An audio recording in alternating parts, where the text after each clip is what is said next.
buenos días. Permítame que invada la tranquilidad de tanto los que están siguiendo el curso, ¿verdad?, como los alumnos y profesores que se incorporan a esta actividad que interrumpa. Les pido disculpas, lo primero, porque estamos en medio de dos actividades. Esta universidad es un pelín incomprensible y les pido perdón por ello. Tenemos a veces, iba a decir, tiempos muertos y a veces de repente se juntan dos actividades, de las cuales debo sentirme responsable también, y por tanto por eso les pido perdón. Sé que no soy solo el responsable, pero también de repente se programa y coincide que una fecha determinada y una hora determinada se juntan a pocos metros en la gran biblioteca, ¿verdad?, de María Zambrano. Está celebrando en este momento la inauguración de una exposición importante sobre Palmira. Sin ninguna duda, seguro que ustedes correrían también a verla, igual que seguro que una parte de nuestros compañeros que están allí vendrían corriendo a ver a nuestro querido profesor, ¿no? Disculpe por ello, me alegro de que por fortuna hayan podido venir por la tarde así en el curso, quizá no todos y también a ellos. Y debo agradecer, lógicamente, al consejo, a la colaboración de los dos. Sin ninguna duda, hoy me conocía el profesor Javier Castaño, investigador, diciéndome: Javier, no es que nos ayude, no, es que somos juntos trabajando, ¿no? Y tiene toda la razón del mundo. Pero no consumiré más de un minuto sobre lo que importa. Para quienes no están siguiendo el conjunto del curso, les diré muy brevemente que por fortuna es un curso tan atractivo, original y a mi gusto innovador dentro de lo que uno puede seguir la trayectoria del mundo judío y de este en el mundo occidental, por lo menos, hay más allá. Esa cultura visual y la sociedad moderna judía está produciendo en este momento, ¿verdad?, retos para no solamente la comprensión de ese mundo, sino para su propio significado, para el conjunto de la humanidad verdaderamente importantes, como quiere la página Jamacón, que está dirigiendo también nuestro profesor y colaborando en ella. Les animo a quienes no lo hayan podido hacer, seguramente los recursos sí, a entrar, porque nos abre una expectativa realmente impresionante de la cantidad de cosas que se pueden hacer.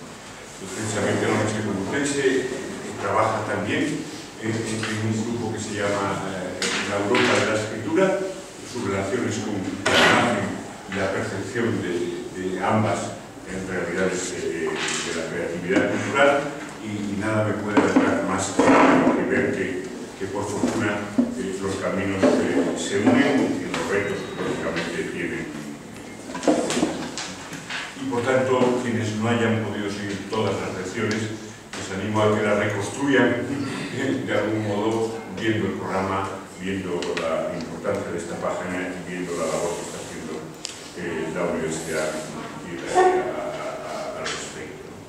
El profesor Richard Cohen es en la actualidad director académico justamente del Centro de Israel de Investigación de Excelencia para el estudio de las culturas de lugar, place, me atrevo a decirlo en inglés, por la significación que respecto a Macón va a tener, y al juego, pues si quieren ustedes, a la dialéctica doble de la palabra Macón en hebreo, ¿verdad?, en el moderno mundo judío.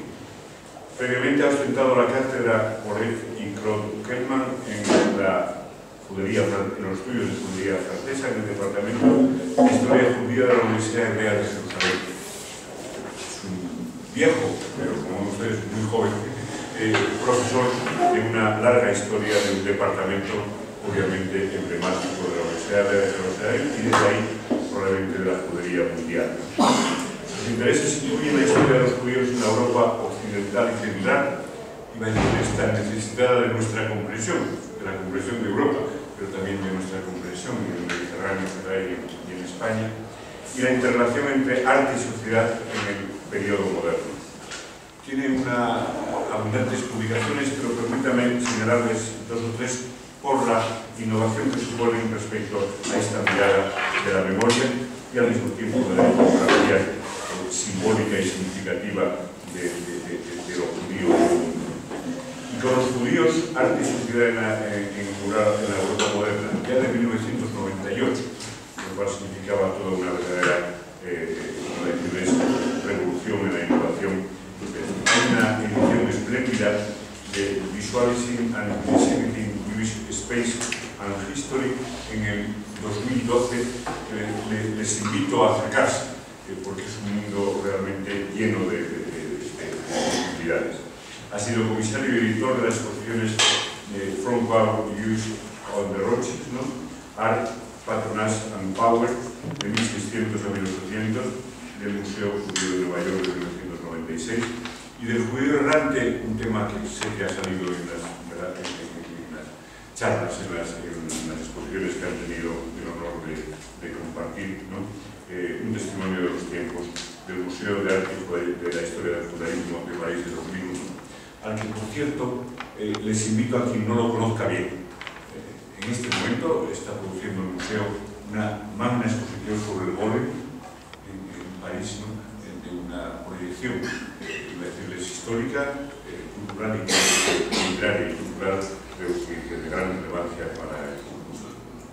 Bueno, este es Cohen, al que me atrevo a darle mis más gracias del honor que nos ha hecho al compartir ese tiempo con nosotros, lógicamente. Gracias. Good afternoon. I'm in a difficult situation at the moment for several reasons. Several people have been attending a series of lectures that I've been giving, and I don't want to go over material that I've given them, but I think some things you're going to need as an introduction to understand the way I work with the visual material that you're going to be seeing. I'm going to be speaking, of course, in English, and if my English is too fast, just raise your hand, because I know that you don't like to speak. But if you're finding that my English is too fast, just tell me, and I will slow down. Now, this is the 5th lecture in a series which is dealing with visual culture in modern Jewish society. We've touched on a lot of different themes, and when I'm speaking about modern Jewish culture, I'm speaking about the period from the 17th century to the 21st century. Okay? I am not an art historian, but I am a historian who works with visual material. My interpretations are coming from the perspective of a historian who sees that some of this material is very important if you want to try to understand the nature of modern Jewish experience. Okay? And over time, I think one can see that the visual material becomes more and more important within Jewish culture. Certainly, when you go to museums in Spain and elsewhere, you'll very seldom see visual material which is created by what is called Jewish artists. Some you possibly do know, and some of them will be mentioned today. One you know, I hope, is Max Liebermann, who is not necessarily seen as a Jewish artist, but is an artist of Jewish origin, who lived in Germany from the end of the 19th century, middle of the 19th century, and died in 1935.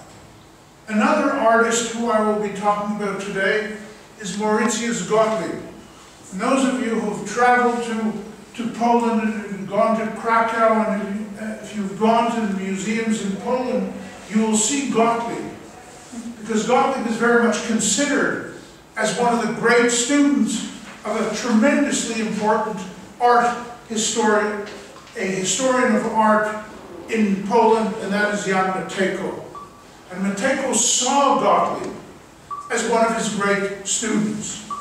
And therefore you can say that for the Poles and for Jewish history, Gottlieb is very much an important figure. He lived from 1856 and he dies in 1879. At the same time, and this is where you're going to have to join me, is that I'm interested in the ways in which, in modern times, certain kinds of people, figures, became icons of modernity for Jewish writers, Jewish thinkers, and Jewish artists. And so you have on the board 4 people, at least 3 of them you know of. And I'm not going to say which 3 you know, but I'm sure that there's one that you don't know. I'm speaking about Spinoza, Uriel da Costa, Jesus, and Herzl. Now this may be a surprising group of 4 people for you, because you would think that at least 1 or 2 of them would not be part of the Pantheon that one could consider icons of modernity in terms of Jewish life. But think for a moment, if you've ever gone to the Pantheon in Paris, or if you've gone to the National Gallery in London, and you go to see who are the greats of the past, and who creates the greats of the past. Politicians, historians sometimes, and it's always a debate. Who should be part of that pantheon? Who do you put into that past? Now it's true that you could right away raise your hand and say, how come there are no rabbis here? Well, I will show you some rabbis, not in very positive ways, but of course if I were speaking to in a different context, I would also bring you some rabbinic figures. But these are not necessarily the figures of icons of modernity. And so, when I'm using the word an icon, I'm thinking of figures who've been repeatedly of interest to art historians, but of course to the artists in this period. And I should say something else. It's a pantheon which I am creating. It's not a pantheon which everyone would agree to.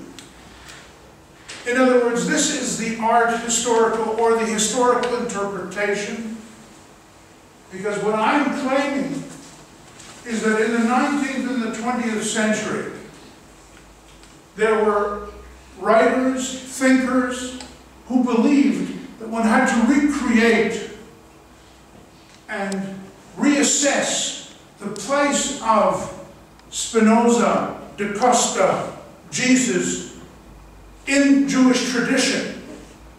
And that, of course, is a very interesting issue. How do you bring back someone like Spinoza, who was, as you all know, was defamed in the 17th century? How do you bring back someone like Uriel da Costa, who commits suicide in the 17th century because the rabbis were not willing to grant him the kind of leverage that he needed to become an individual? Herzl, of course, is a very different story, as is Jesus. But as you will see when I come to Mauritius Gottlieb and show you what Gottlieb thinks, how Gottlieb brings Jesus into the Jewish story, you'll begin to see something which some of the students who are here were able to see in a different context on Tuesday when we spoke about Chagall and his attempts to bring in Jesus into the Jewish tradition. Okay? So, I want this to be clear. We're speaking about the 19th and the 20th century in terms of the creators, but we are speaking, of course, of pre-19th century figures, except for Jesus, except for Herzl, and I could have brought others, but since in an earlier lecture I dealt with Moses Mendelssohn extensively, I thought that at this point I want to speak about a different pantheon. Now, one other thing I want you to be aware of. I'm not bringing you great art. And that's important for historians and even for art historians to know. Sometimes I'm showing you art which I think is great art. But often I'm showing you works which didn't necessarily make it into museums, some of which are even lost. And that's part of the issue that we find the moment you begin thinking of artwork in the non-Western European culture. In the same way that you would think that if I would ask you, name for me 5 Czech artists, name 5 Polish artists, name 5 Hungarian artists of the 19th century. And even if you are art historians, you would probably say, I can't think of more than 2 or 3 or 4. Where will you see them? You'll see them in Budapest, you'll see them in Prague, or you'll see them in Krakow or in Warsaw. So we have to remember this. When you go to the Prado, you don't see these artists.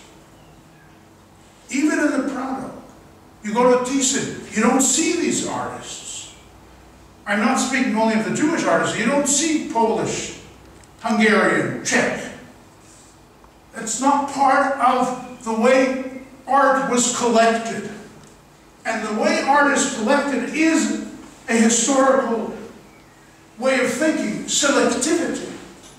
It's choosing art and also pushing other art away because you're not interested in those forms of conceptions.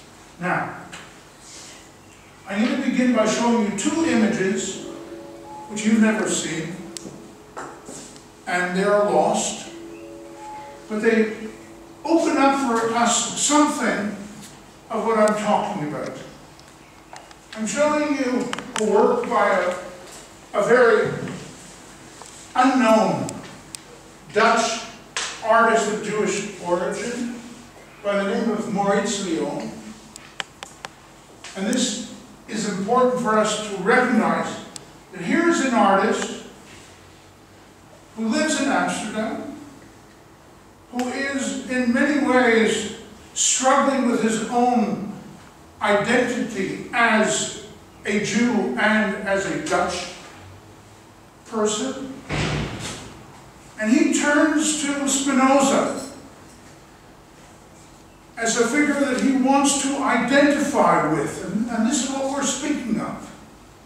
When you create sometimes a historical figure and you want to imagine him, either in literature, or in poetry, or in music, you are trying to bring back someone who maybe other people have tried to push away. Now, if you look at this image, which is lost, you can see, of course, the young Spinoza, and I don't have to tell you who Spinoza is, I hope. And if I do, then you'll just do your own homework at some point. But I want you to take a look at the figures that we have around here. It's as if he's created this moment of this encounter which is taking place between Spinoza and not only the rabbi. You can see that we have a group of religious figures, Calvinists maybe, dissidents of different sort. They're all looking at Spinoza not in a very positive manner. In the background you can see something which does not really exemplify the tablets of law, but you can see, so to speak, the tablets of law over here. So Spinoza is put into the center. He has to explain his religious beliefs or his non-religious beliefs. Probably the most unpositive looking figure is the rabbinical figure sitting over here. But the others are looking at Spinoza, trying to inquire, how has he come to his ideals? Now, Maurice Leon did not have much of a successful life, but we have this image. And another image is by another figure, also lost, and therefore you don't have a very good portrayal of this. And this is Meyer de Haan, a friend of Van Gogh at a certain period, and I will show you something in a moment. An oil on canvas from 1878, 1888. I'm not sure when this was done. And we have a similar kind of situation. Now, Uriel da Costa was a predecessor to Spinoza. A predecessor in the sense that he too comes from a converso world. He tries to return to Judaism. He is excommunicated. He returns again and vows that he will become a true, abiding Jew. This is early 17th century, and the dates here are important. He precedes Spinoza, and you'll see later on why it's so important. He precedes Spinoza. He's excommunicated. He tries to return to Judaism. He's unsuccessful at really accepting the normative procedure of Jewish law. And then he is excommunicated again. And we're going to see him in different contexts over the course of the lecture. And here you can see him sitting with the rabbinical figures. He's not sitting, he's standing in this context. And you can see at least you get a sense that de Haan is portraying the rabbinical figures in a very negative manner. Okay?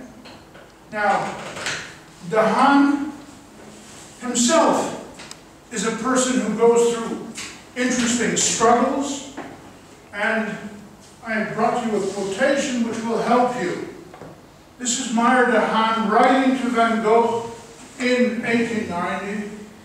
Whenever I think on the oppressed and melancholy surroundings in which I shuffled around, in which I lived, in that sober and narrow-minded art circle of my youth, then I feel overjoyed by my liberal ideas and feel a robust day coming and a great trust in the future. In other words, you can see that da Costa emerges for de Haan at a certain period in his life as someone that he can identify with, that he can see that this experience that da Costa went through, and I should have mentioned that when, after da Costa's failure to return to Judaism in the way that the rabbis had desired, he writes this autobiographical depiction of his life and eventually commits suicide.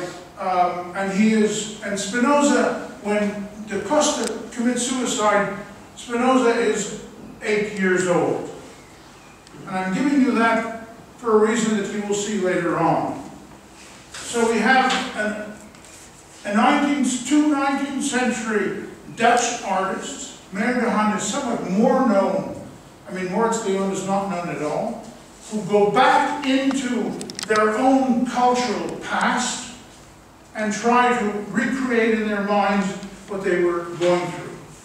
And now we turn to this wonderful artist. And I'm saying wonderful, and I don't mean this in any way facetiously. This is Moritz Gottlieb, born in Drohowitz in Galicia, not your Galicia, but in the Galicia of Poland. Was then not in Poland, because Poland didn't exist in the 19th century, as you know, but in Drohowitz. Drohowitz is also the place of Schultz and other artists who emerged from there. I just want you to see, first of all, and I probably should sing to you the song of the sad-eyed Moritz Gottlieb, if you know the song of the sad-eyed, Leonard Cohen's wonderful song. But look, this is Gottlieb. Now, I'm showing you one of the icon of Jewish life in the modern period. Now, unfortunately, you're not getting this image sharply as I would like, but this is important for you to see. There's no icon here of the past, but this is Gottlieb, putting himself in an Orientalist position. He's sitting next to, and look at these figures, each one of them. I can't go over all the interesting aspects, but I want you to see the mise en scène, the women in the background, the men sitting up front. This is probably Jews praying in the synagogue on the Day of Atonement. There is a text in Hebrew which relates to the fact that Gottlieb speaks of the day that he is going to die.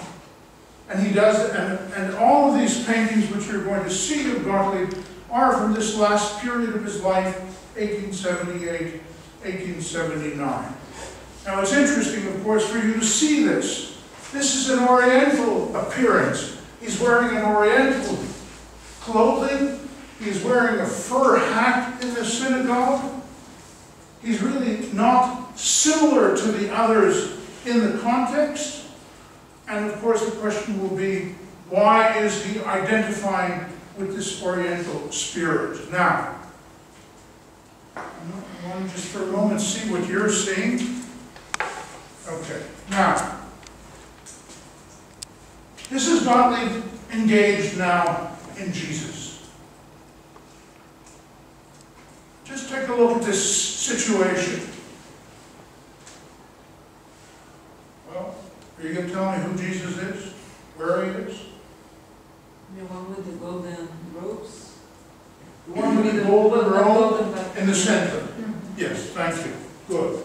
Now, if you look carefully, of course you could possibly see that there's a certain identification of the physique of Gottlieb that you saw before. Just to sharpen it once again. This is Gottlieb. Okay. This is Gottlieb. And this is Jesus. Okay, so what's happening? Jesus is being condemned in this painting. You can see Pontius Pilatus. You can see the high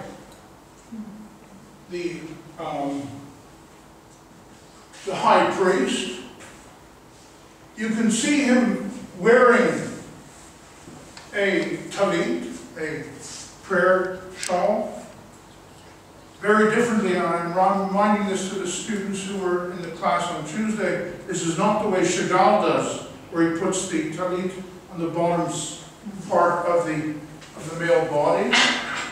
So you have Gottlieb very much engaged with Jesus, seeing him in this myriad of figures, Roman, Jewish, trying to figure out who this man is, what are his teachings.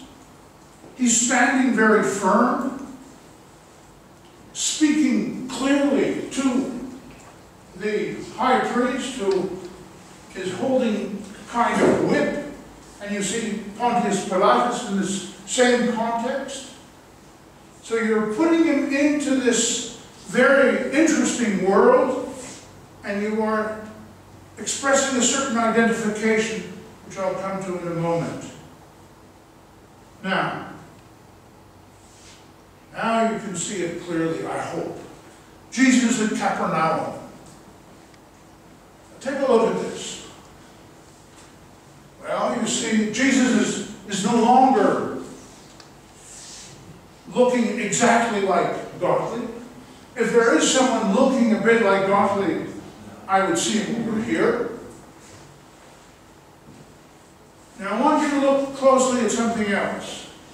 You see a carpet hanging over a railing.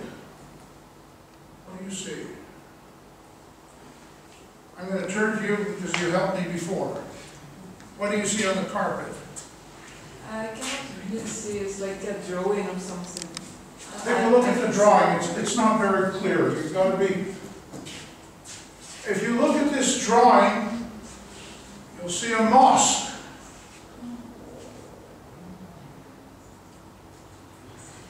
So what's happening here? Jesus at Capernaum. You see some people are interested in what he has to say. Some people, like this young Roman figure, has no interest. He's speaking, and you can see the way his prayer shawl is coming down from him. He's sitting next to this elderly figure who is next to the scroll of law.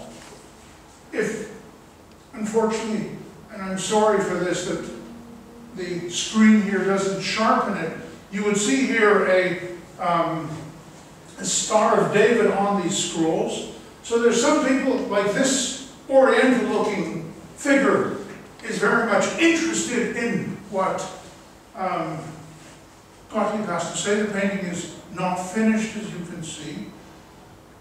And I'm reminding you that you have here the women's section, so to speak.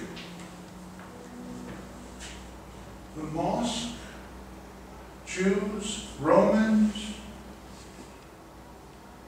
You have a universal notion of the three religions: Judaism, Christianity, and Islam.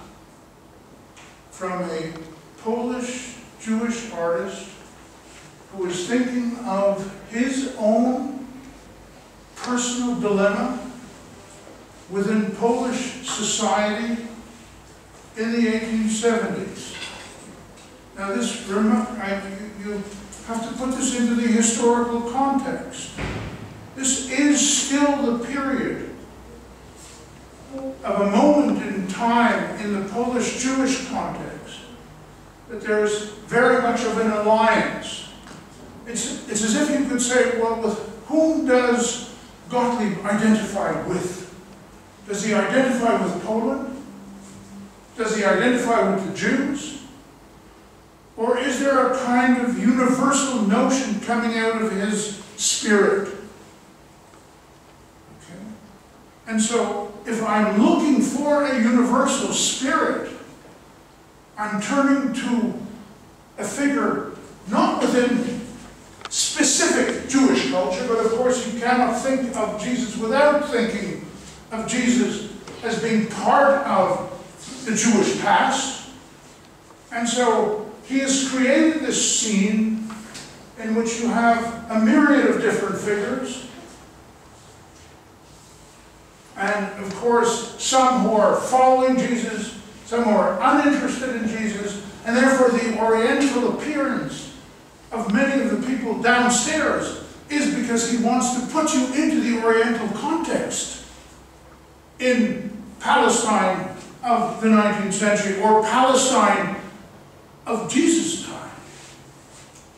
So what you're really seeing here is the way in which Gottlieb, excuse me for the sacrilegious word, he is using Jesus to put him into this universalistic context, in which he, of course, is saying something. And he's giving him a halo and a talit in Capernaum, and I hope you all know where that is in terms of north of Israel today, and the fact that he is aware, and he's hinting to you, I know that there are mosques in Palestine. Okay? Now, the same Gottlieb is interested in da Costa. Now, he is also interested in Shylock, but you're not going to get Shylock today. But, so here you have an interesting portrayal by Gottlieb of putting da Costa into this context in which he is coming in front of, in the synagogue, and he is abjuring his non-religious beliefs, and he is hitting himself, he is flagellating himself, you can say, and people are wondering what is going to be. But you can say that Da Costa here is portrayed as someone who is important in terms of the reconstruction that Gottlieb is interested in choosing figures who went against the grain, who didn't necessarily accept the traditional interpretation of Judaism. And so you see the different figures who are in this painting, and you'll see them again in a moment when I focus on the little boy here and this man over here, that you'll be able to see some of the context. So Da Costa becomes important for him. Now, if you look at this, you can see these two children who may be in a way Gottlieb's own notion of being a child. And therefore you have Gottlieb as a young man, Gottlieb as an older man. Not that he had such a long life, but the fact that you see him in this very much of a internal, sensitive way, thinking, what is Da Costa saying to me? What does he mean to me? Or you can say, and take a look at this. And this is just to give you one iconographic source that if you look at this figure over here, and you look at Rembrandt's etching of Bueno. Now you see, Rembrandt is extremely important for artists all over the world, of course, in the 19th century. And they all go back and they bring in Rembrandt in one form of another, as you can see here. But it's clear that Da Costa is important, and he's not only important in this context, but he's important in the sadness of his life. He had a great love with Judith von Straten, an unsuccessful love. And you see here the instruments of music, of literary. You see here Da Costa not in the synagogue. You see him with his lover, but it's really a portrayal of Gottlieb's own unsuccessful love in his period. And for him to then turn to someone who had this moment in time, his own difficulties, he goes to Da Costa, sees him struggling with religion, struggling with his religious life. And for those who were there on Tuesday, notice the red background, which Da Costa used also in his own edit, that Gottlieb used in his portrayal of the eternal Jew. Okay? Now we're going to come back to some of these images in a different way as we move on. But I want to turn now to another artist who only the people who were here, who were with me on Tuesday, have heard of him, and this is Samuel Hirschenberg. Comes from Lodz, dies in Palestine in 1908, and he too is interested in recreating the past for his own personal rejection of rabbinic Judaism. He will marry a Parisian convert, a woman who converts to Judaism in the 1890s. She will leave after his life a very moving description of his life, which one can see in Warsaw, it's now been, a facsimile of it has been reprinted. So Hirschenberg, unfortunately, does this wonderful painting, Lost. So we have Spinoza sitting on da Costa. You've created a new lineage, a lineage of opposition. Now, of course you can ask me the historical question. Did Spinoza and da Costa ever meet? Of course not. But you are historians or are historians or whatever you do, you can't do this, but an artist can do this. He can play with the past. And so he is creating a lineage of opposition. A lineage in which I see the golden-haired, the bright future Benedicto Spinoza sitting on Uriel da Costa, frightened. He is, you can see, he is teaching him teachings of nature, but you can see the frightened look in da Costa's face. He's wearing a very heavy skull cap, which of course is in a sense facetious. There are books in the room. It's a very closed-in room. But if this is a legitimate depiction of the lost painting, then you can see the contrast between the light on Spinoza. He will bring us a new world. Whereas da Costa is troubled, magnifying his own situation of being so much in conflict with the rabbinical figures. And therefore, I wanted you to keep in mind that Spinoza was 8 years old when da Costa committed suicide. He never, ever met da Costa. But in the minds of Hirschenberg, who wants to create a genealogy, he does this seemingly when he's in Munich in 1888, where many Polish artists went to study at the end of the 19th century.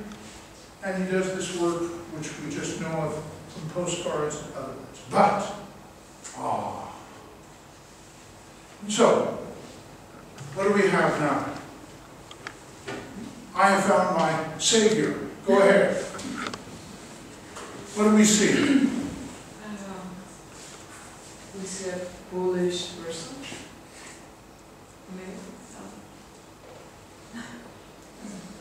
Well, anybody want to help my savior? Maybe they are trying to, that older man is taking a rock, so it's that relation between the Jewish community in the past and da Costa as well as Spinoza. Oh, not da Costa. Spinoza. Now listen, Spinoza, dressed in Amsterdam garb of the 17th century, walking unperturbed in the street, one book under his arm, another book he's reading. He has no sense and care of the commotion that he has created behind him.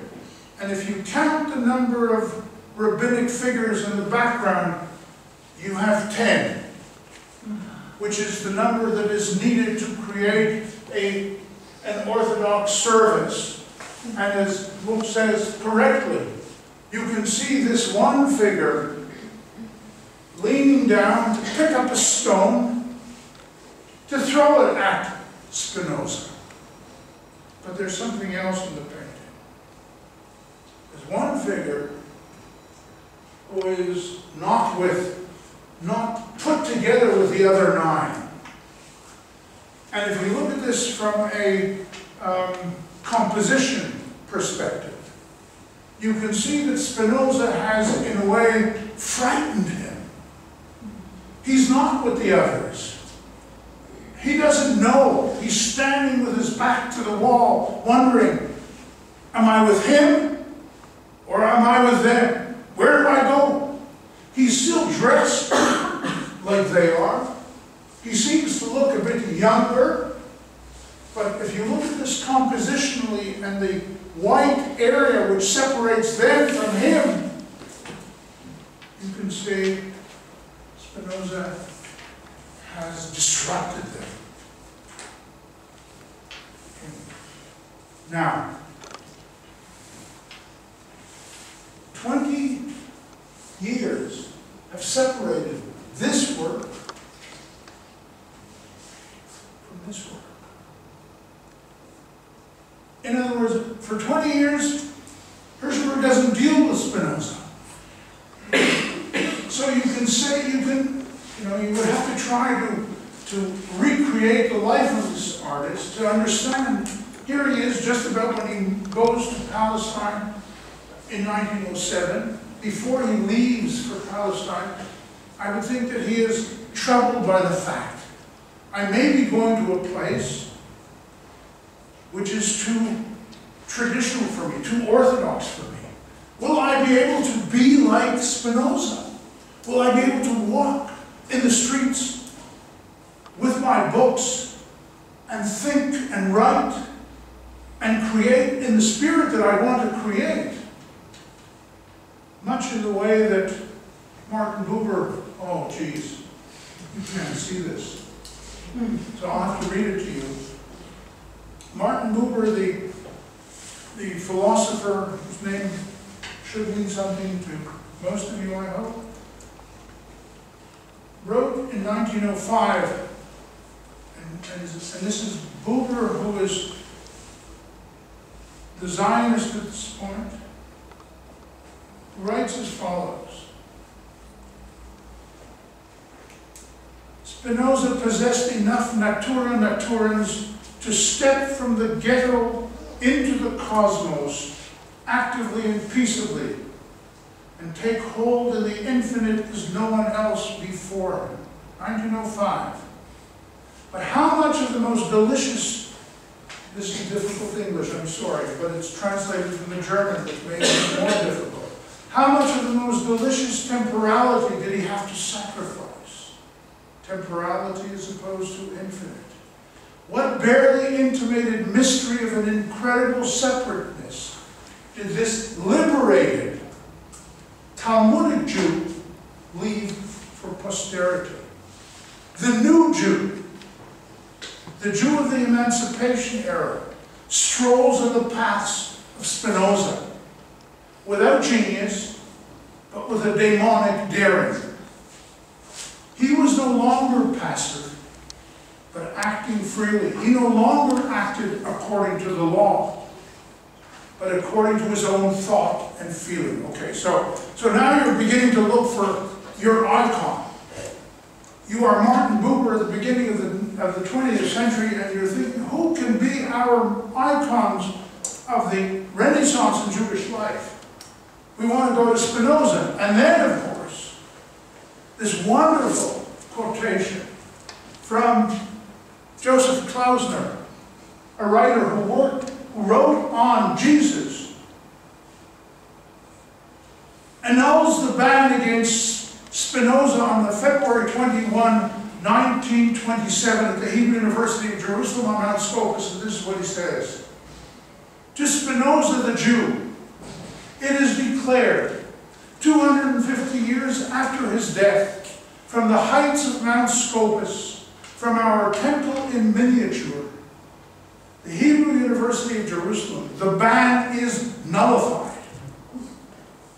The sin of Judaism against you is removed, and your offense against her atoned for. Our brother are you, our brother are you, our brother are you. So in a sense, this is what Herzl is doing. He is annulling the ban on Spinoza. He's saying, you are my brother. Maybe you even are my mentor. You are my teacher. You are my goal. And so, as you all know, in Spain and elsewhere, you have figures who have great moments, and then they're destroyed by historians. And then maybe a generation later, other historians will come and say, this was a great figure. Because you've seen in that new figure, in that same figure, something which will inspire you. But previous generations got rid of it.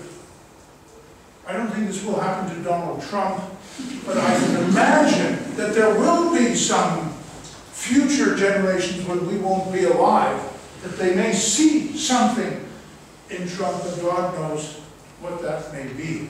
Now, maybe his wife. Now, I just want to give you a different portrayal of Spinoza.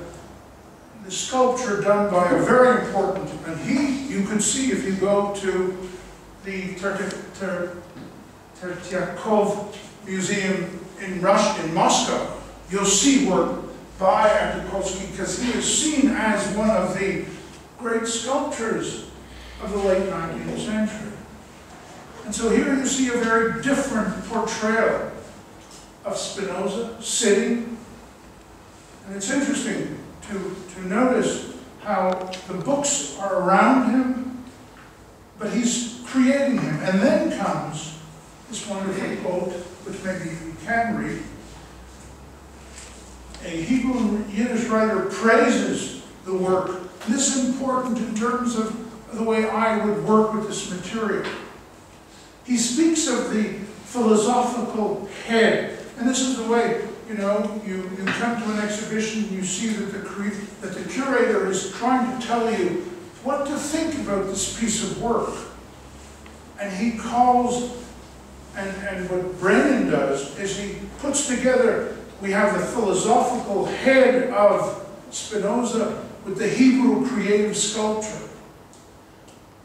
Between the creator and the creation brings them close to each other and to a national spiritual bond. Now, Spinoza was not a Zionist. He was not a national figure. But in the same way that you have in many cultures, the attempt at some point that you want to bring in people of the past to be part of your national culture. And so Brennan assumed that the sculpture could have emerged from someone who truly loved and identified with Spinoza. And he claims, of course, to distinguish in Spinoza's facial appearance humane characteristics, humility, graciousness of spirit, integrity, simplicity. That is the essence of beauty. Wisdom brightens up his face with a special light. So you see all those things in his face. Maybe you don't. But Brennan did, because this was his imaginative way of looking at Spinoza's face. Now, Max Lieberman. Now, I'm going to go on after 1:30. I have till what? Till 2 o'clock? Now, Max Lieberman, I mentioned to you before, a very, very successful, wealthy Jew in Germany in the 19th century, a very important figure in the artistic tradition in Germany, but also a complicated figure at some point. And this is his own self-portrait, and I think I saw one painting of Lieberman's in the Thyssen Museum. I'm not sure, I don't know if it was there or elsewhere. But anyways, now, this is the point of controversy. You see, any modern 19th century artist has to, at some point, deal, whether he's Spanish, Italian, Polish, or Jewish, one has to deal with the tradition of art, and that means you have to deal with Christ, Jesus, in one form or another. Now, what Lieberman does is he creates this work. You're going to see, take a look also at the banister, take a look at the people looking at him, and so on and so forth. One of them is wearing a talit, but his head is not covered. And you have this very unpleasant looking individual who looks like a almost coming out of anti-Semitic depictions of Orthodox Jews. This other figure, and you can say that there's a clear mix. Now look at Jesus. 12-year-old Jesus in the temple. Now, I'm going to hint already at something because time is running away. This painting creates tremendous furor in Germany, especially in Berlin, at the end of 1879, 1880, 1881. It is dealt with in Parliament. It is dealt with in the newspapers. And what, of course, comes out of this is how could this artist of Jewish origin deal in such an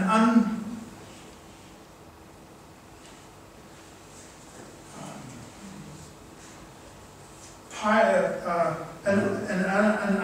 don't want to use the word religious, but in a sacrilegious way of portraying Jesus. Now we all know when we look at modern art that people do everything, destroy all kinds of myths. But we're in 1878. This is just at the time, for those of you who don't know, that modern anti-Semitism in Germany is growing. This is the time of works being the famous Treitschke, Brecht's debate, and others. And Lieberman, of course, a very acculturated Jew, not observant in any manner, is interested in this encounter between Jesus and the rabbis. And the way he's being portrayed as a non-religious figure is very much raises tremendous opposition to Lieberman. And Lieberman tries to make some changes in the work. But there's one thing that is clear for Lieberman after 1879. He won't touch this theme anymore. Because, in a sense, he realizes that he has overstepped himself, that he's moved into an area which he should not do, and therefore he has to step back. But it is a crisis, and there was, excuse me for alluding to something which some of you may have encountered. But in 2009, in the former Lieberman, in Berlin, a conference and an exhibition took place which dealt with this painting. And that was, you can say, part of contemporary Germans who are struggling with the notion of how do I put this piece back into our history and not reject it. And it was called Der Jesus Scandal. And it took place near the Wannsee, where the Wannsee conference took place in 1942. In other words, you could say that this painting has had a very extensive historical meaning, both for Lieberman and for German art historians, German writers, who are trying to understand what happened that an artist could do such a painting and be so stoned, so to speak, by elements within society. So I would just bring this to your attention, and I want to show you something which I have been playing with. My sense is that at some point Hirschenberg may have seen Lieberman's painting. It's very interesting, since most of you, there are very few people with blonde hair in this room, so it's easy, it's good. You see, Lieberman portrays Jesus with blonde hair, like an Marian. Hirschenberg portrays, if this is correct, he portrays Spinoza with blonde hair. Now there's a very clear consciousness that I can be hinting to you something. And maybe because the painting was known and the controversy was already known at this period, Hirschenberg may have been seeing Spinoza as in some way a reflection of the difficult period that Jesus had, or that Lieberman had. And that there is a certain kind of connection between Spinoza and Jesus in this way. And I think I brought you something, oh, okay. Now here's an artist who you would never have heard of, and maybe didn't have to know of him. And I came to him by chance, but it's always interesting to discover somebody who history has forgotten.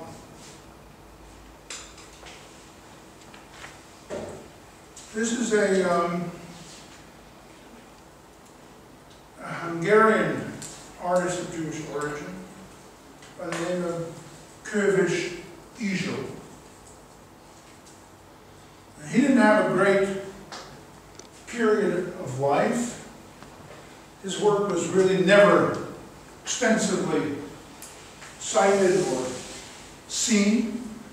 But he does work which is very interesting for a historian who wants to get a sense of what was such a Hungarian artist of Jewish origin concerned with.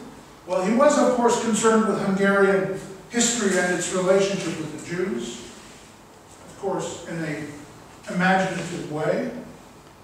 Here he is in this wonder. You see in the background a painting which is also lost, which is a tremendously important painting if we had it, because it describes the arrival of Jews to Hungary and what he's trying to do in that, but you can't see it. Now, some of you may have seen this. This is lost, of course, and this is Spinoza before the rabbis. Now, you can already put, if your eyes have been watching what I've been showing you, your eyes have seen all these figures in different ways. You've even seen the Amsterdam banister which appears in Lieberman's work. And there are three rabbis who are sitting at the table, the light coming and shining, of course, on Spinoza, and therefore you can clearly say that this is identification of Kurvish with Spinoza, and the very unpleasant way that the rabbis are looking at him, and especially this figure, who you will see again in a moment. So again, we have it only from the fact that the Hungarian Jewish newspaper, and I hope there's no Hungarian in the audience who's going to correct my terrible pronunciation of Mrdish. Did I get it right? Well, no one can correct me, are you pleased? So, all I have is this image. But you see Spinoza feeling very free and very confident of who he is. He's younger, of course, than these figures with these unpleasant looking. Now look at this.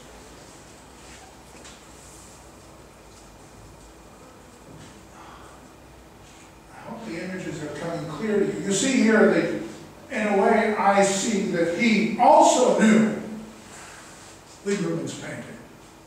Because if we look at this figure over here,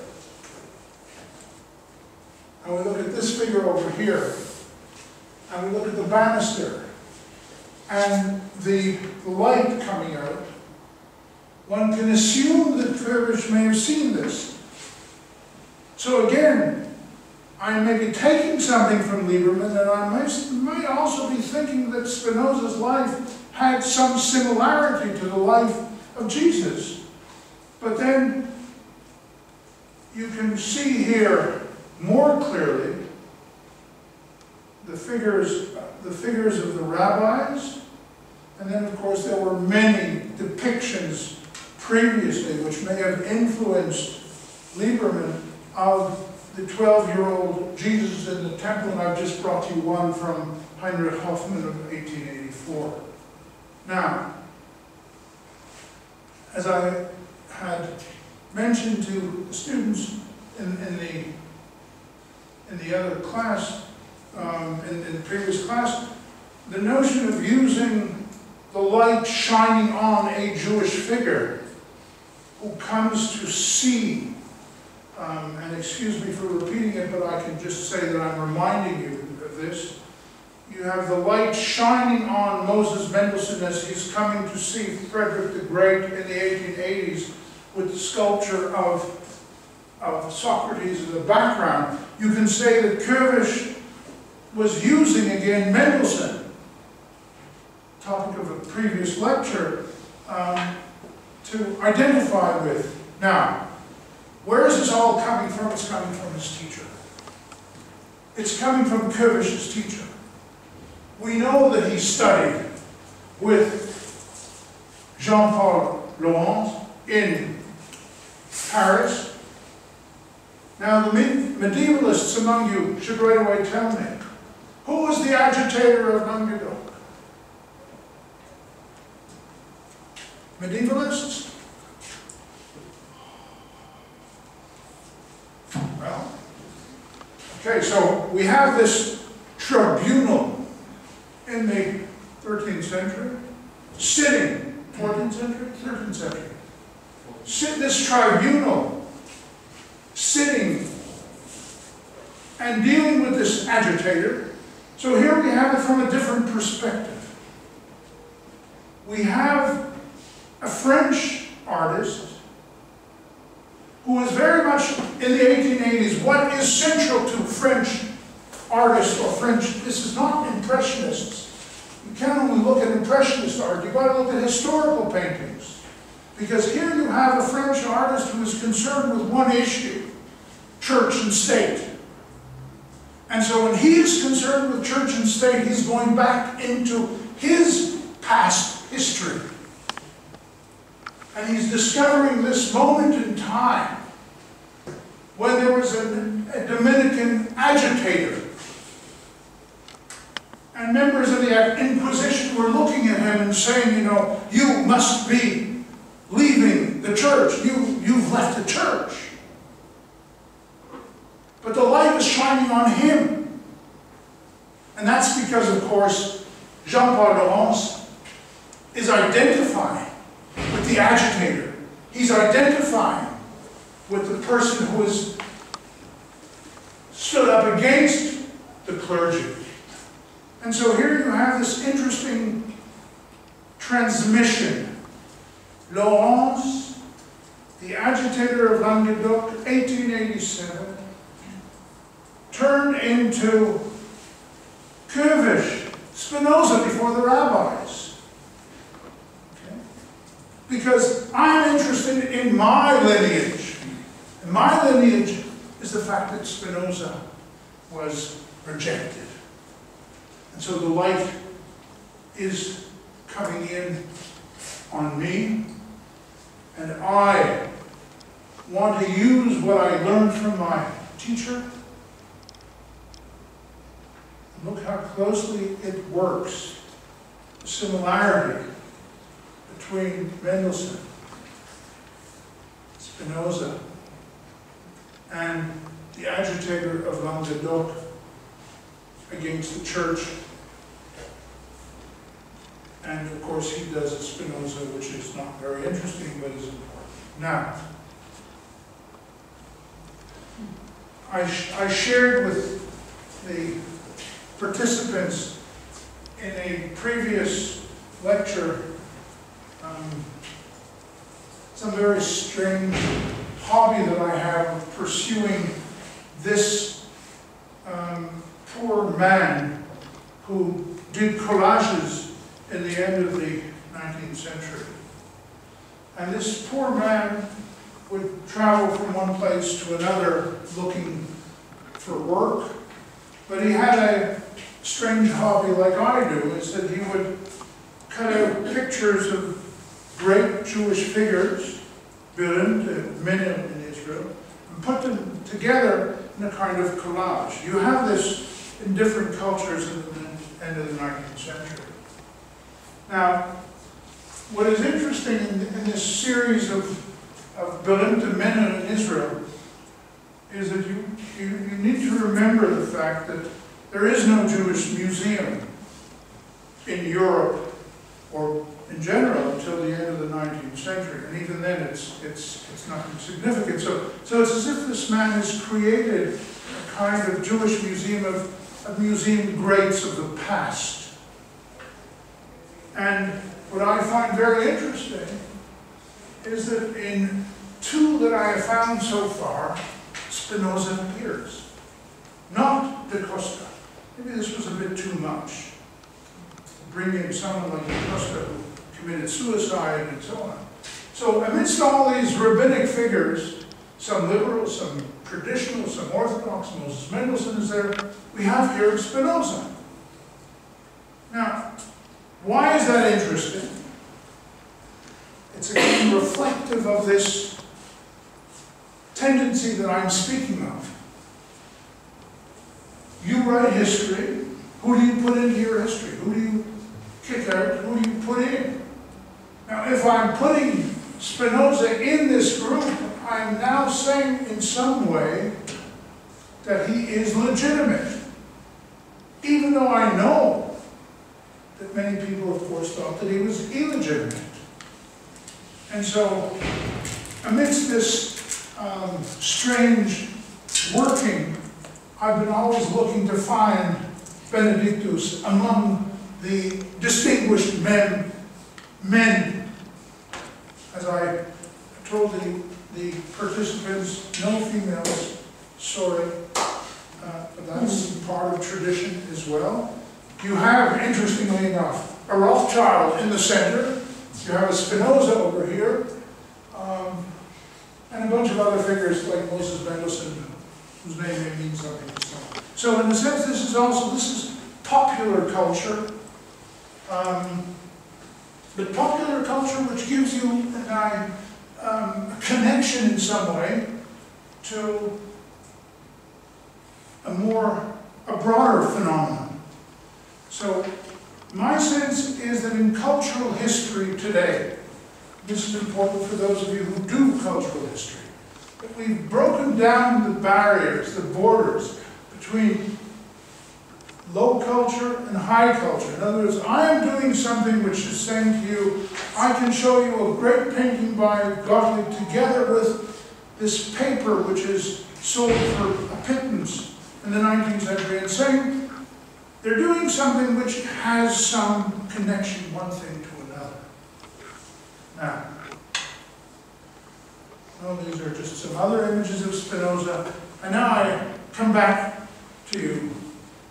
Now we've gone really modern, and we've gone to Larry Rivers. I hope the name means something to you. An American artist, also Jewish origin, who is commissioned to do a history of matzah, the unleavened bread. Now, you may see here in this one section of Larry Rivers' work, there are three of them, and I'm only showing you one. Again, I want to see what you can see. In a sense, there's a kind of, in his history of matzah, unleavened bread, he is trying to do a kind of cultural history of the Jews. So those of you who know Cossacks, you can see Cossacks. If you want to see Fett milk of the early 17th century, you'll see them in the background behind this unhappy or unsavory looking gentleman. You'll see some pictures of rabbis. You'll see Theodor Herzl over here. And you see Spinoza.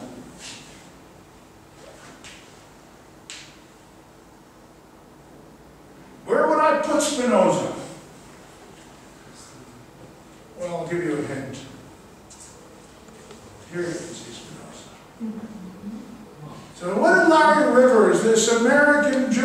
Zionists in the 1960s, 70s, 80s do. Behind the Orthodox rabbi, wearing phylacteries and a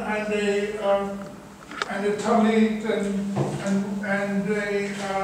and with a beard and looking very unpleasant, you see almost a very pristine, clear, thinking man.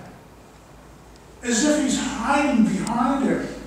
But he wants us to see him, so you can sort of see that he's somewhat shielded. I'm going to go back and show you the original.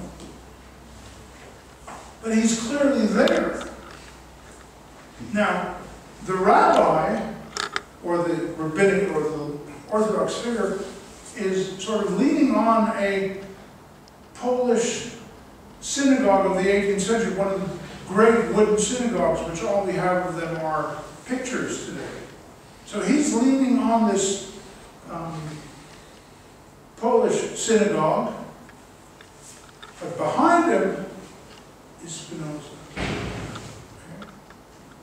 So again, I'm doing a history. Larry Rivers is doing a history. It's the story, what he calls the story of the Jews. And I have here Herzl, but I have here Spinoza. So I have here a kind of conglomeration of the modern struggles. Now, I have another 15 minutes left, and I'm going to bring you into something, images which you probably have never seen. And I'm speaking, of course, of Theodor Herzl, who wrote his famous work in 1896 on the Jewish state. And Herzl, of course, was depicted endlessly, and if there is a modern Jewish icon for some, maybe for others, an antithetical icon, the icon of Herzl is significant. Now, what I'm showing you here is a dedicatory page, which was dedicated to Herzl by the Zionist organization in Buenos Aires in 1901. Now, so we do know who the creator of this was, but that's not important. What is important is what is happening here, and the way in which the creator of this dedication to Herzl is using symbols and history to give us a sense of the importance of this new figure who has risen on the altar. Now, so what's happening here? Here's Herzl, dressed, of course, very elegantly, in a fine tuxedo, bourgeois, a bourgeois Jew from Budapest, born in Budapest, is in Paris in the late 1980s, early 1990s. That's when he encounters also the Dreyfus affair. So he's standing on the altar, and he's been given the rod. By whom? Is this Moses from the sky? Is this Moses a kind of wandering Jew? Because you see, he has his little satchel. He has the rod. He's coming out of the sky. I think this is really Moses. And he's saying to Herzl, you are going to continue. Now, where did I come from? And if you take a look at the way the painting is, the work is created within the Star of David, and then you can say the Star of David is now becoming clearly identified with the Zionist movement. So you have here all of the people in in the classical period. Okay?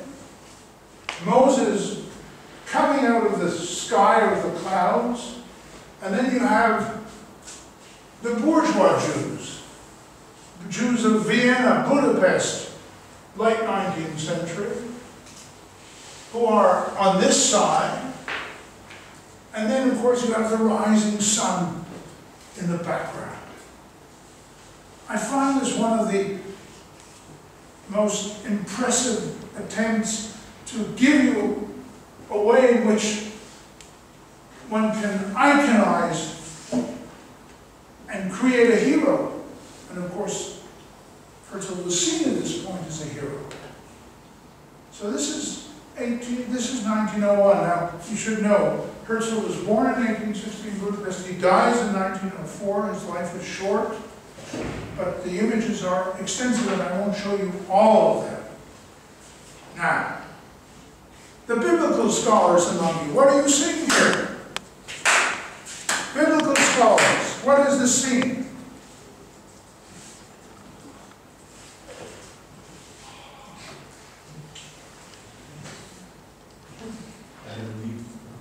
Adam and Eve.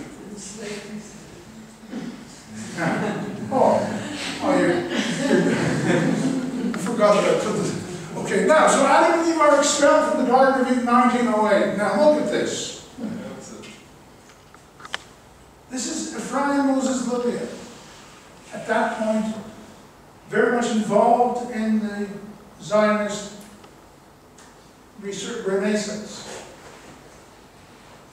He is commissioned by a Protestant theologian in Germany to join in doing an ecumenical Bible. Okay? Several of the volumes came out, and in several of them we have works done by Lillian. Now, I guess you identify who this person is.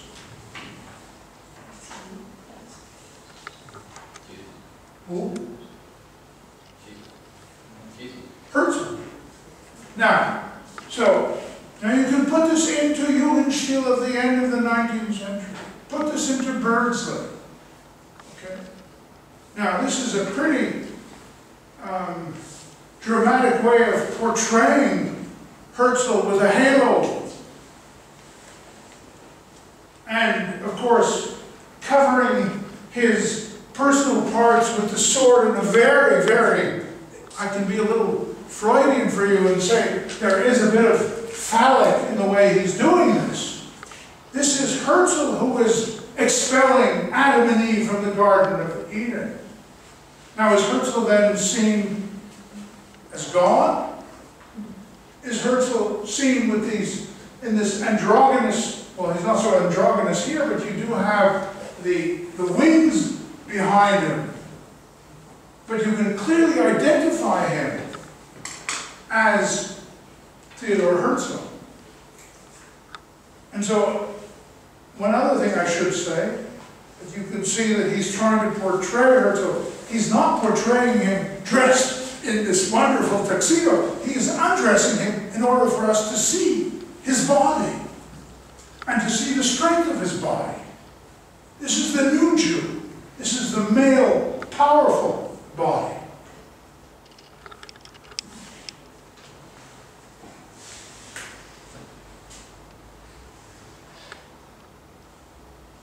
Associations, classical people among you.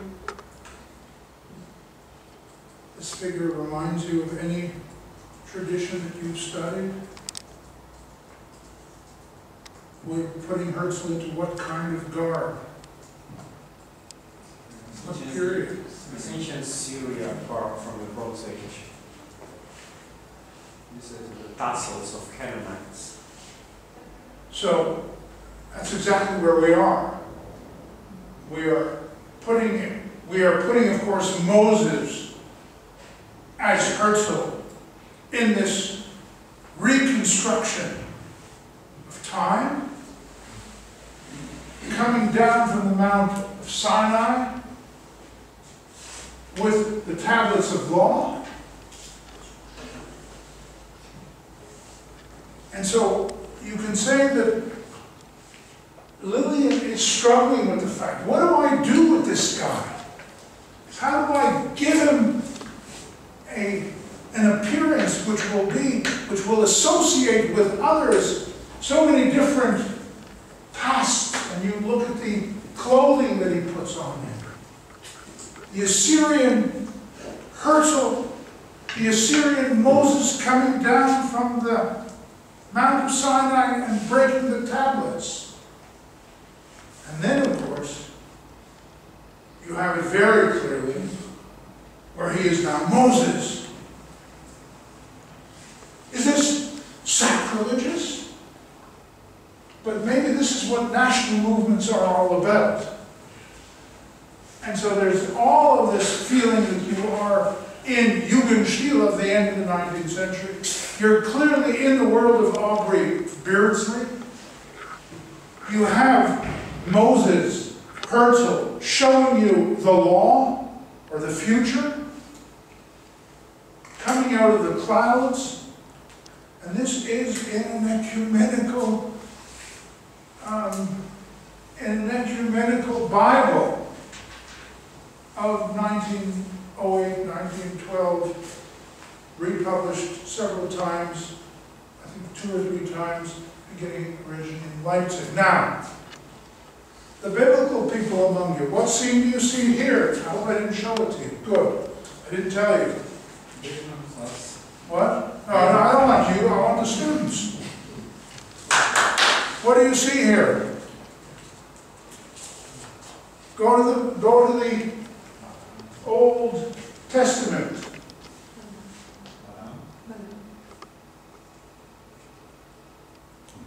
No takers, except for your professor? All right, well,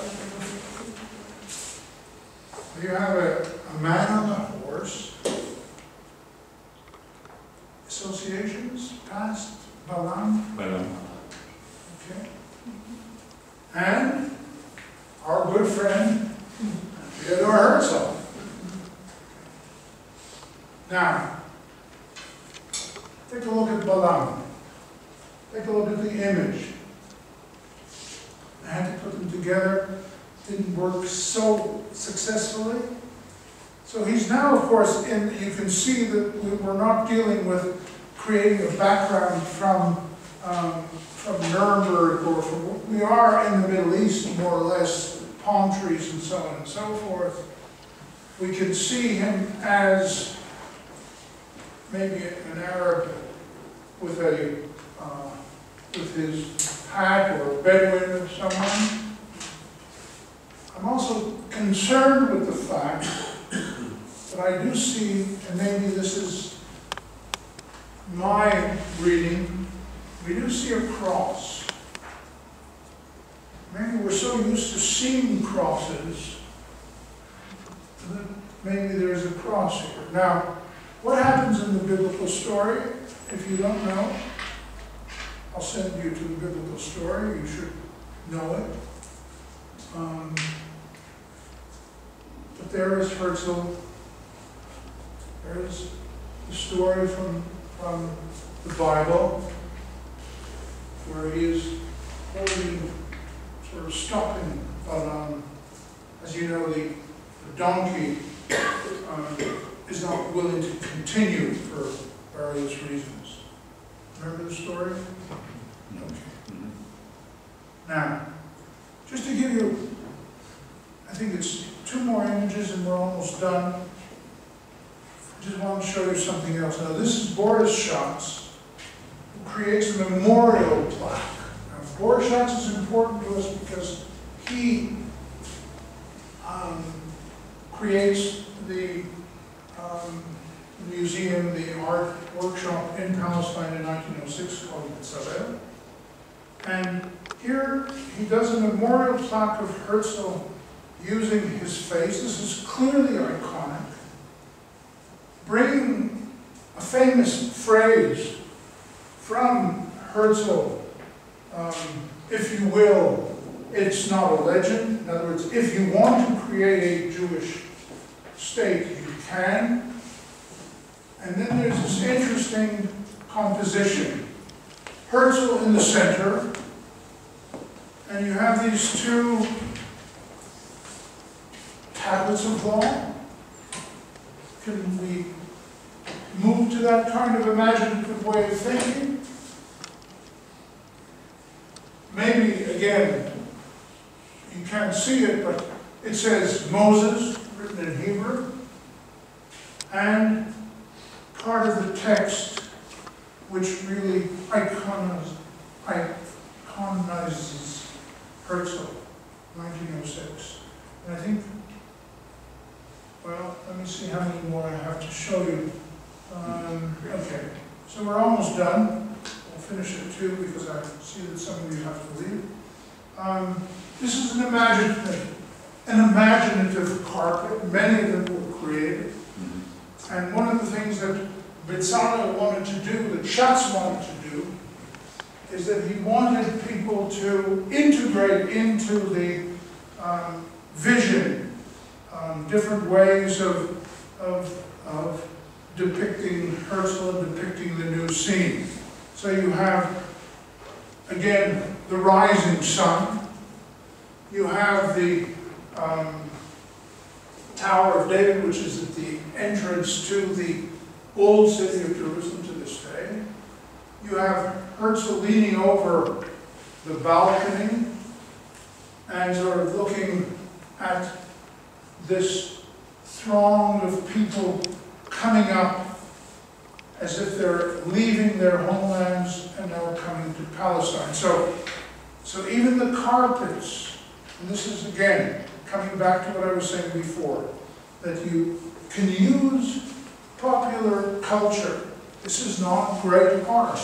You can use popular culture to signify, to symbolize, to point to something which you feel is important, and it's clear that in the same way that you would think of Peter the Great on his horse, or you walk through Madrid and you see the different monuments of different figures, this is a way in which people at certain times wanted to create national figures that you will remember. So you do this in many ways. You do this in great monuments, you do this in carpets, you do this in jugs, you do this in whatever you can. But it's not as if we know that Herzl was leaning over a banister, but this is repeated time and again. Now, I'm bringing you something, another memorial carpet for a figure who was involved in Zionist activity at the beginning of the 20th century. And of course you have, it is a memorial carpet for this particular person, but this is an interesting triptych. Because in the center, of course, you see, almost like a high priest, you see the figure which reminds you, and this is 6 years after he's dead, of Theodor Herzl, who is seemingly present at this moment. But if you look at this triptych from different perspectives, you can see several notions which are very symbolic. Here you have somebody blowing the shofar, the horn, almost as if bringing the Messiah, and someone with a heavy load on his back. Here you have an elderly man covered with thistles. He cannot really rise. And then you have, of course, these figures standing in the center. Again, you can feel the impact, and I won't go into the Hebrew context, but the whole notion is of return to the Holy Land, and that this will be done with the spirit of these people.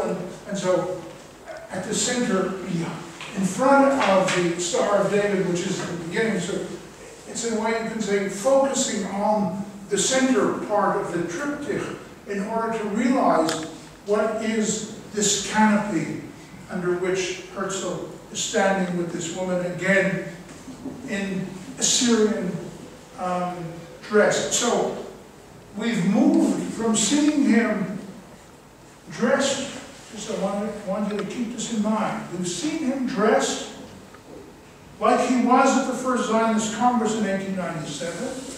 Then we see him like this. Then we see him as Moses. And then we see him in modern dress. And then again in this Assyrian form. And then you have, and with this I will end, you have micrography. I'm sure you know the meaning.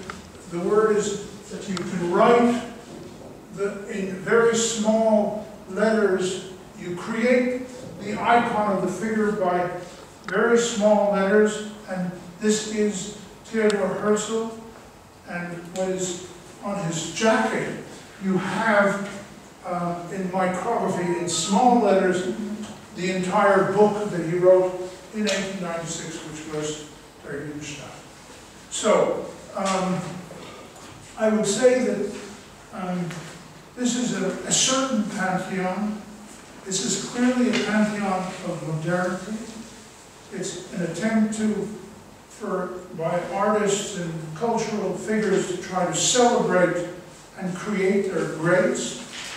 And it's an incongruent maybe group, and I have not found an identification of Herzl with Jesus or an identification of Herzl with Spinoza, but the others do seem to be able to live together.